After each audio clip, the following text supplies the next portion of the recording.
To begin this journey, we will go to the United States in the early 19th century. The American eagle, proud and haughty, is apparent on a good number of ornaments, either in the natural flamboyancy of tortoiseshell or sparkling and set in paste with ruby red eyes and extended wings. Here the wings alone are enough to evoke the emblematic power of this bird, or even just its claws seizing hold of the world, as we can see with such striking reality on this hairpin from the end of the 19th century. Great force emanates from the griffin, the mythological representation of the eagle. But this imposing piece of yellow-tinted celluloid shows more clearly yet the domineering personality of this emblem. The bird is perched on high, with its wings extending out over the framework. The parrot, too, had its moment of glory in the 1900s, exhibiting dynamism and displaying its coloured plumage in a superb unfurling of wings and tail. This motif is found in multiple colours, the use of celluloid allowing imaginative portrayals, much more so than with tortoiseshell or horn. Here an iridescent transparency, and here with green running over onto the black, or with olive green overlaying a transparent pale green, or even with black on imitation ivory, and finally clearer line work highlighted by coloured paste. Let's come to Europe, where the lyrebird incarnates so well the connection between the soul and the heavens. This comb has been shaped and engraved from one single piece of silver dating from the 1800s. It is remarkable for many reasons. The bird, as if suspended, seems to be descending from the heavens and spreading out its feathers in all directions, like the dove belonging to the Christian Holy Ghost. Its embossing gives it contrast and a real luminosity. The swan rarely flies, but is a symbol of purity and majesty, and is naturally to be found on numerous pieces, whatever their origins, such as this bronze comb, a copy of an Etruscan model. Or, much later, in Victoria times, on this tortoiseshell piece, where it stands out with great elegance. Here is another swan, dating from the 60s, made in black plastic. The crested peacock gives hairpins grace and elegance, as in this example from the Art Nouveau period. Here, this French piece of two symmetrical peacocks plays with Art Nouveau curved outlines. The peacock, again, carved from horn at the beginning of the 19th century. Or on a celluloid mantilla comb, imitation tortoiseshell and dating from the beginning of the 20th century. In addition to figurative representations, can be added a graphic use of the bird motif. For instance, with this specimen from 1910, signed Auguste Bonnat, which associates both the form and the substance in an amazing show of symmetry. This symmetry appears more clearly with Boutet de Montvell's design from the same period. The diadem, garnished with amethysts, shows 4 cranes in flight seen in profile. If you look carefully, you will recognize the legs of the birds at the ends, then its wings and its head in the center. Hair ornaments with different species of bird are particularly appreciated in France. They allow a diversification of the bird design. The cockerel is rather scarce because it doesn't evoke femininity. It appears here on a slide bar made of blonde tortoiseshell, but more often we can find examples of pigeons made of filigreed silver or gilded metal garnished with strass, and set on a small spring on a horn pin, which gives a sense of movement to the bird. On this pin, a charming small bird displays its feathers made of filigreed silver. Here, where the bird in a central position spreads its wings over interlaced tortoiseshell. Another comb, where a crested tit is haloed by engraved archwork. Lastly, on this mother-of-pearl example, the softness of the lines is accentuated by the glossiness of the material and highlighted by rubies. On this doll's comb, measuring no more than 2 inches, but greatly enlarged here, we discover the rich details of a very harmonious symmetry.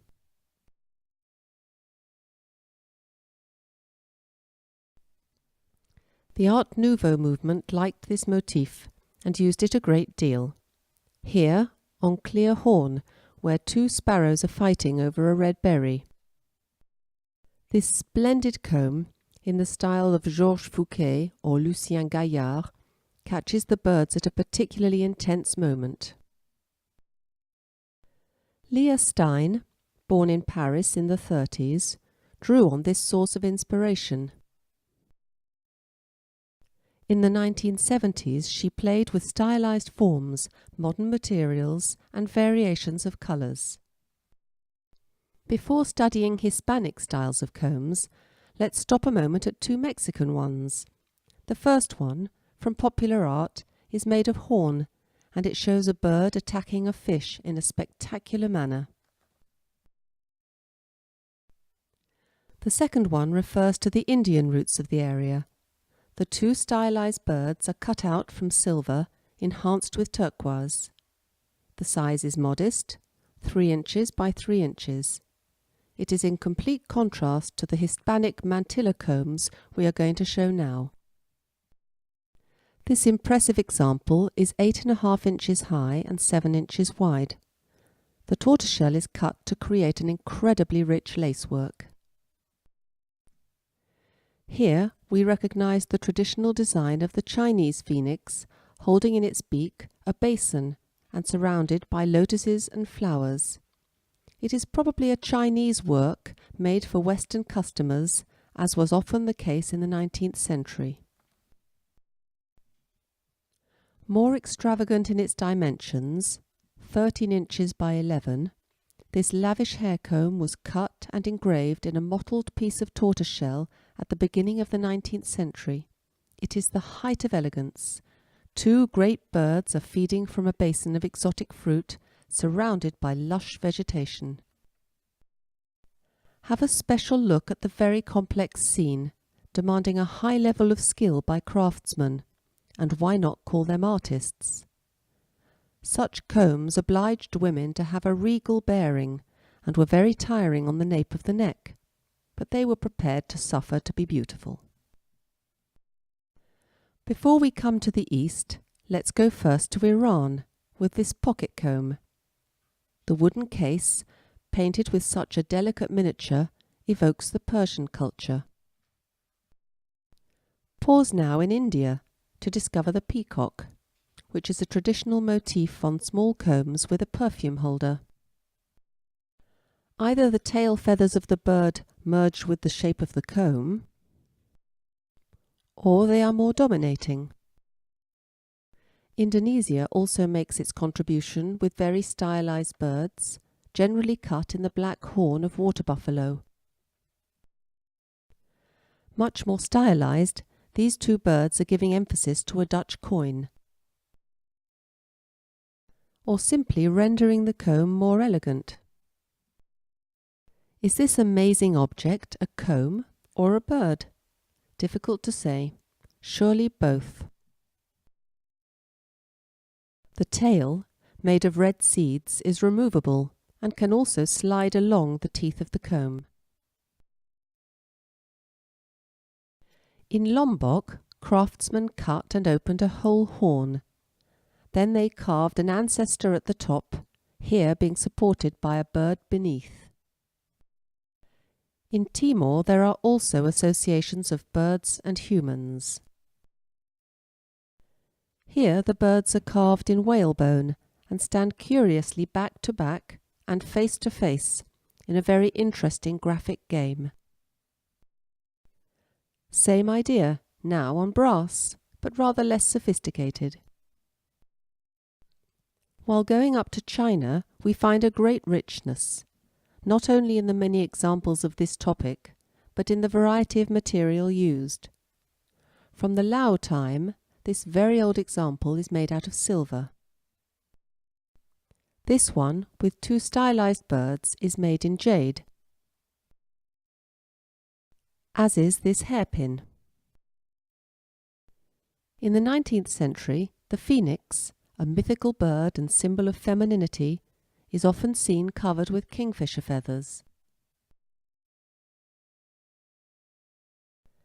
The iridescent blue of the feathers of this tiny bird is so appreciated that all the jewels of aristocratic women were covered with it. Note the dynamic but uncommon posture of the falling bird. Here too, the bird seems to be falling. Imagine this bright colour shining in women's black hair.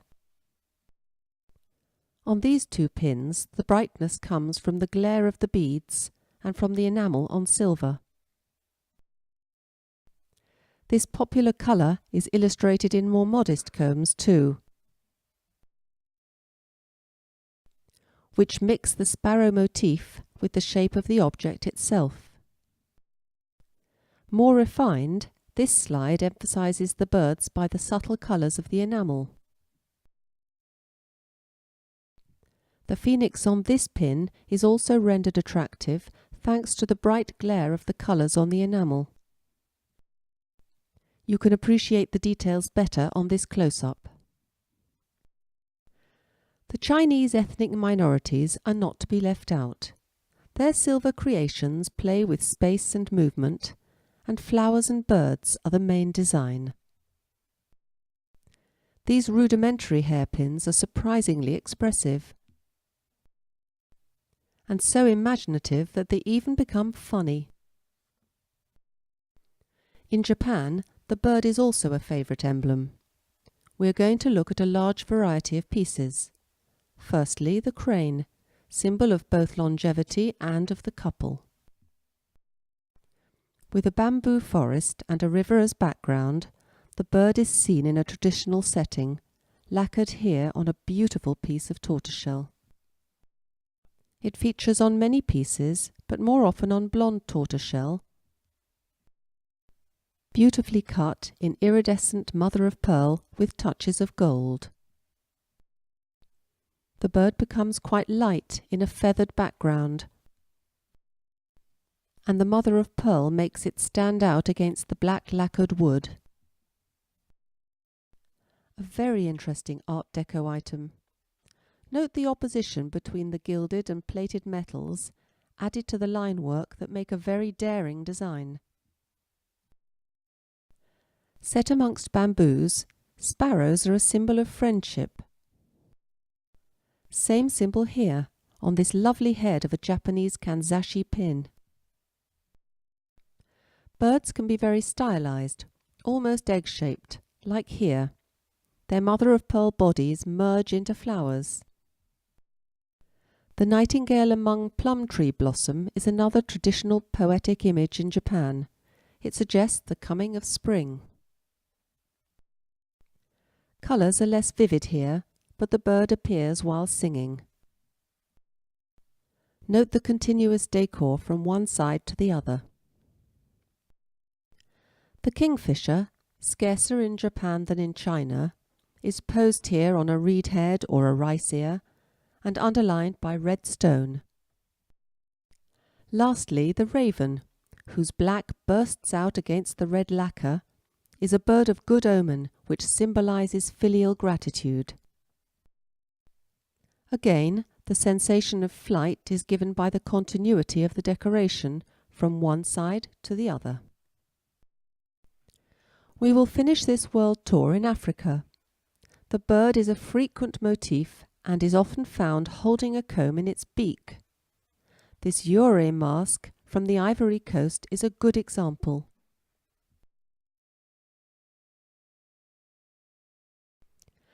Let us appreciate the extremely fine details on this close-up. Bird and comb are closely joined. In the same way, this polychrome mask of similar inspiration comes from the Senufo group to the north of the Ivory Coast. In fact, the favourite symbolic bird of the Senufo tribe is the kalao. It's a mythical bird and is guardian of both the village and of the sacred wood. Linked to the cosmogony of this people, it illustrates their myth of creation. The kalao puts its large beak, male symbol, on its belly, female symbol. This one, on its stand, is topped by a reversed comb decorated with another bird. It is a work by a sculptor of the Korogo town in the north of the Ivory Coast. The kalao is also related to the Brotherhood of Blacksmiths, and this masked dancer may well belong to this caste. Another example from the Senufo of the kalao bird, very stylized this time. Teeth visible on the beak of the bird are characteristic of the Kulebele sculptors. In a more figurative way, this bird is working to fertilize the earth with its large beak. Here again, more clearly yet. A squared surface edged with two openings is typical of Senufo combs. Still in the Ivory Coast, the earth's fertility is represented in this comb from the Guro tribe. The close-up shows a perfect symmetry, and the whole comb shows both elegance and power. Again in the Ivory Coast, this huge wooden comb would have been a prestigious object. Probably made by the Baule people, it emanates power and force. The geometric carving, mixed with the design of the feathers, is surprising. Another interesting and prestigious brass comb. It is probably from the Yoruba tribe in Benin, and is topped with a Janus head. This design would refer to the ability of women to make predictions, and also to the struggle between good and evil.